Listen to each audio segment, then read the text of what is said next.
meetups. So I'm trying to find somebody.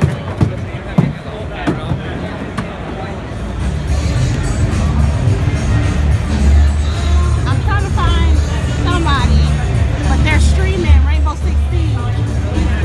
But I can't find this booth that they have.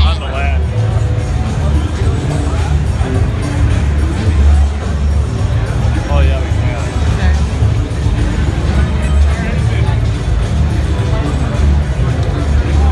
I'm so short.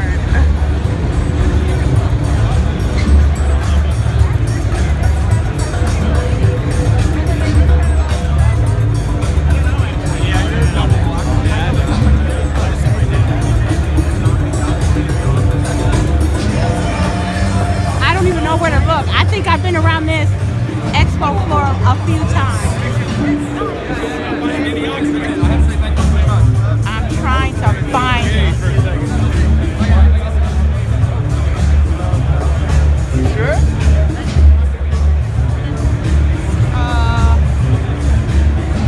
Let me find it. Okay, look what they got, girl. I had to get a pair of earrings. And then, great stuff. No, it's okay. And then, what I want, I don't even have what's those decals. Make the correct live version. Got a lot of artist stuff here. I just like my favorite spot, though. Out of everything in the convention. Well, I'm out here at the convention center because sometimes you need to get outside and get you some air. And get you a little breather is important for that as well. I got these bomb ass earrings. I love them. I've met people that act like they too good for them. I can't stand if you're a partner or if you big up in the world, don't act like you better than everybody else, because that shit is not cool with me. But shout out to all the partners and all the affiliates that I met that kept it real, that was nice, that was honest, and being themselves. Introducing me, I was like, oh, I thought I was going on. It sounded like you were describing somebody way more interesting than me. But it's nice to be here. Fucking weird to be here because this is the place I would imagine I would have been had I been born like a minute after I was born, right? Like essentially, Yeah. it really was. Like Clerks, I benefited by being a minute ahead of the internet. Like I sang my song in late 93, early 94, and that was about a year before it was hitting colleges hard, the internet and stuff, and about a year and a half before I would get on the internet myself, and that would change everything.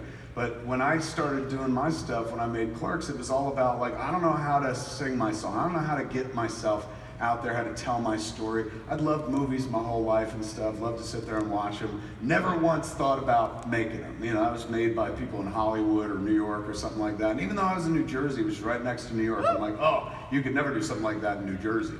And then one day I saw Richard Linklater's film Slacker, and that changed everything for me. They say like, in order to be it, you gotta see it, and I saw it. I saw Richard Linklater make a flick. He's a dude in Austin, Texas, who made his movie with a bunch of friends, had no famous people in it, had no 3-act structure, just followed characters throughout the course of the day in their community in Austin, Texas. And that lit my fire. Everybody has that thing, the thing where you go from being a spectator to wanting to be in the game. And everybody in this room, of course, is a content generator, just like me. And so I just want to shout out and give you appreciation for the fact that, like, as people that are makers, I know it must be fucking killing you to sit here and watch somebody talk. But, sometimes that's what we do. Sometimes we have to listen to others and stuff like that. But I was the same way. I saw somebody doing something that made me go like, well, I think I can do that. That doesn't seem that difficult. I'm a person, they're a person. Seems like we can both pull it off. They can pull it off. Maybe I can figure it out. So we went and made Clerks, man, and like 2 minutes later, the internet happened. So 2 minutes after I did my thing, there would be millions of me. It was there. There was a bunch of people sitting there going, I want to do that stuff. And the internet gave us a way to kind of do it. But I started just a minute before that. So it gives me just like an inch of credibility in a mainstream media world, because at one point that's where I lived and breathed the most. But early on I jumped, I mean, I always kept my feet in there, of course, but early on I kind of jumped onto the internet because I love the idea of being able to talk to somebody who bought a ticket to one of these dopey movies I made. Back in the day, you didn't know how you were doing, other than like, you know, what critics would write about or what the box office would say in terms of receipts, and that doesn't really tell the full story. I wanted to find out, like, what is in the mindset of some fucker on a Friday night who is like, I could have spent good money on a fun thing, but I chose your movie. Like, I want to get into the nitty gritty of that. Like later on, Dreamcast. I went with a Sega Saturn. Okay, yep. Which came out for a red hot minute because they had Virtua Fighter, which is my favorite game in the world. I used to play it in an arcade, so I was like, I can play this shit at home? Oh my God. And I remember playing it with Jason Lee, the guy from the movies. He was in a bunch of movies I did. And I was showing him how to play Virtua Fighter, and he fell in love with it. And he had just also simultaneously, this dates me incredibly, but he had just recently gotten AOL as well. So we're playing the game, and he's like, Kev, I got a disc, and they gave me 100 free hours of AOL. And I was like, you like it? And he goes, they tell me I've got mail when I've got mail. Because on AOL, when he got mail, it's like, you've got mail. Oh, yeah. So while we were playing Virtua Fighter, whenever he punched me, he was going, you've got mail, you've got mail. But most of my gaming experience now has everything to do with Jason Mewes, the guy I stand next to in life and in movies, the guy who played Jay to my Silent Bob. He's a massive gamer. He games like on Facebook and whatnot. In fact, when I was coming here, he's like, oh my God, you're going to TwitchCon. Please find fucking Ninja. And I was like, yes, I will, and then what? And he's like, ask him to play with me. You heard it here, buddy. If anyone sees Ninja, please pass on that the guy who played Jay really wants to play video games with him online. He was very sincere about it. Jason never asks me for anything. That was the one. He's like, you know, I don't ask for nothing. This is my ask of the century. Find Ninja. So somebody please find Ninja. You're talking about AOL. I don't know if you remember, but some of us do. They recently, in the past couple of years, took down SMS AIM. Yeah, just do you like remember this year? your AIM name? Mm-hmm. Yes. Would you mind telling them? I mean, I guess I could share it, but what if somebody hacks it and they're like, look at all these old fucking messages and shit. Oh, like I didn't that. even think that was a thing. Could be, man. They could find out all the times I jerked off with my wife on AIM and stuff. Because that's all I used AIM for. I taught her how to use it, and I was just like, look, I'm on the road a lot. We need this. And so there are archived, like, some horrible conversations. Because when you're, you know, fucking around with your wife online and shit, you don't just be like, you and I are going to have that good old marital sex. You know, it's fucking filthy. It's Oh, just yeah. Like, you're going to invite a fucking soccer team over, and they're going to fuck me while you watch. and so... You don't want like somebody hacking that and presenting it to your 19-year-old daughter, going like, your parents are freaks. So it's best to keep that hidden. But it's very closely tied with my AOL address, which that's my email. I still use my AOL account because it was the first one I had. It's almost a point of pride. I've had it for like 24 years now, and that was longer than I had my childhood phone number. And if I could have that back, I would totally do it because I remember that, and I'll share that 2910173. Hack whoever lives there. Yeah. But yeah, I've held on to my AOL address for so long, and so much so that, and it shows you what a different world it was. When we opened the VSQ website in late '95, early '96, I had everyone who worked there and was in the movies worked on the movie. Scott Mosier, David, our cinematographer, Dave Klein, the stars, Jeff, Brian. They all had a page with their little bios and stuff. And on my page, you would just click on it, and it was my AOL address. So you could just reach out to me, and I'd be like, hey, buddy, what's up? So, that's how I got a lot of fucking spam in my email account. Like, I get so much email about, like, we got to stop these Democrats. And I'm like, me? People put me on all sorts of fucking spam lists and shit like that. Oh, I'm sure, yeah. I can't tell you how many times I was tempted to pick up a pill that might make my dick bigger because they've just kept fucking hammering me over and over again. Just from experience, don't do it. Don't work. The body's not a fucking car. The body is an oil refinery. And basically when you eat energy, you either use it right away, the body, you've got one of those great bodies that refines it right away and turns that food into energy, or you have a body like mine which stores all that energy, and that's all I was stored energy. So now, you know, when people go like, no, you need fucking food in the morning, like, no, you don't. I have more than enough food to cover me for the rest of my life. I don't have to eat food, and my body will still be eating cake and steak from years ago that I've been storing away in my ass and my gut and shit like that.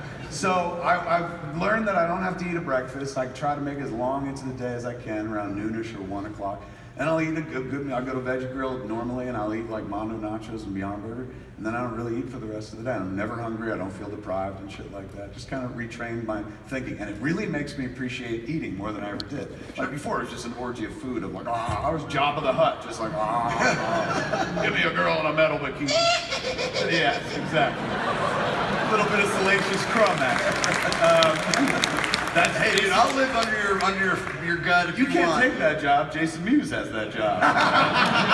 Well, I'll be the guy that's whispering. Oh, dude. Yes, you could be the bib for too. There you go. Yep, absolutely. I know all the references. So yeah, I went from being less energetic to more energetic and stuff. And I always hated listening to people who lost weight.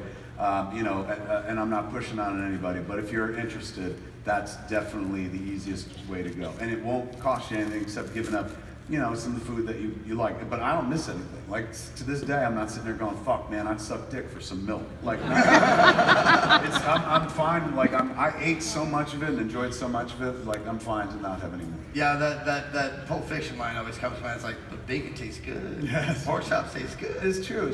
But I remember what they taste like, and I'll never forget. And I just like living more. So yeah, good point. Was there any like specific food that like really surprised you? Like, man, I fucking love this. Chickpeas. I'd never eaten a chickpea in my life, and one day I ate a chickpea. I was like, "You're fucking kidding me! This exists!" Like, I had no idea. And then in the vegan world, they use chickpeas to make a bunch of shit. Oh sure, you know, form them into stuff. They're like, "This could be a burger or whatever." And they're Like a McRib of the world. Yeah, pretty much. So that was the discovery that I had no idea would enjoy so much. So what I like to ask people that said to you early on in your career that caused like a paradigm shift and you always remember it. Yeah, absolutely. Hands down. And it's not even like, I gotta think about it. I remember the paradigm shift. It was my sister. My sister's 5 years older than me to the week. I was born August 2nd, 1970. She was born August 10th, 1965. My brother was born August 2nd, 1966. So I was born on my brother's birthday. My brother and I share the same birthday. But if you look at the dates, we were all born in August, which means my parents loved a fucking November. Yeah, so well, it's November again. Oh yeah, like we lost another election.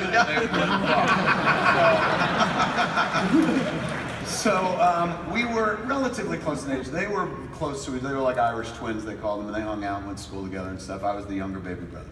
So my sister was the first person to introduce me to writing. Writing without being told to write in school. Sure. I found a composition notebook in her room under her bed, and I opened it, and it had a crude drawing of her and her friends. Not crude like they were sucking each other's tits, but crude like because she was 10 years old and she couldn't draw that much, but I could understand who it was. So I said, "What's this?" And my sister goes, "Oh, I'm writing a book." And I was like, "What do you mean?" She's like, "I'm writing a book, an adventure about me and my friends. We find a secret door and we go on an adventure." And, you know, she was 10, I was 5. And when you're 5, you think you know everything and shit. And so I was trying to put my sister in her place. I was trying to mansplain to her in 1975. And I said, "You can't just write a book. You have to ask the government for permission." And she was like, "Why do you think that?" I was like, "Because we have library cards that say the U.S. government on it, and that's where the books come from." And she goes, "That's not true." I was piecing it together. I didn't have all the information.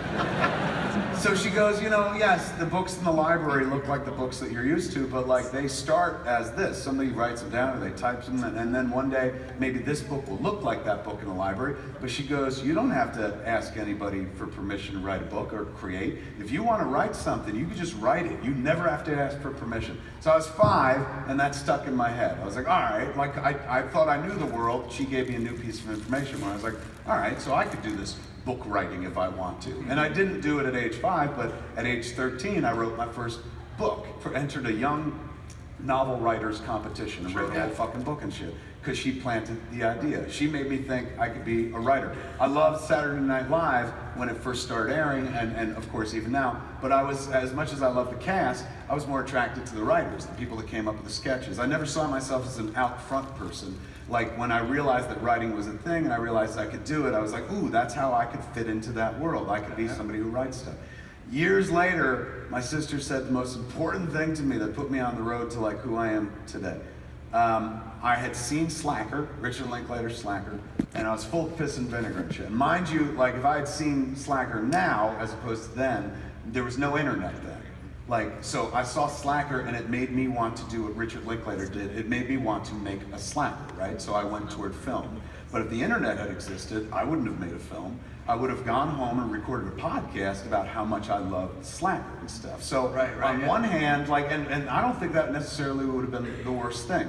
I think I'm more of an oral storyteller anyway. Like that's, I think of myself as a storyteller. Telling stories in film is harder for me because film is not my first language. So I always think of it as like, trying to communicate in Barcelona while only having 2 years of Spanish in high school and stuff. So when I go to make a film, I always kind of have one arm tied behind my back. But if I could just talk to you, if I could just do a podcast or stand up, a one-man show, oh my God, like I can keep you, I can keep you in the palm of my hands.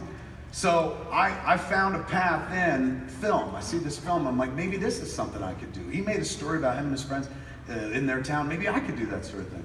So I hadn't told many people because I didn't come from a very encouraging world. Like we came from a world nowadays, you know, parents are like, you can do anything to their kids. Like, yeah, what the hell is that all about? I raised my kid that way. I was like, hey man, figure out what you love to do and then figure out how to get paid for it, and that's the secret to life.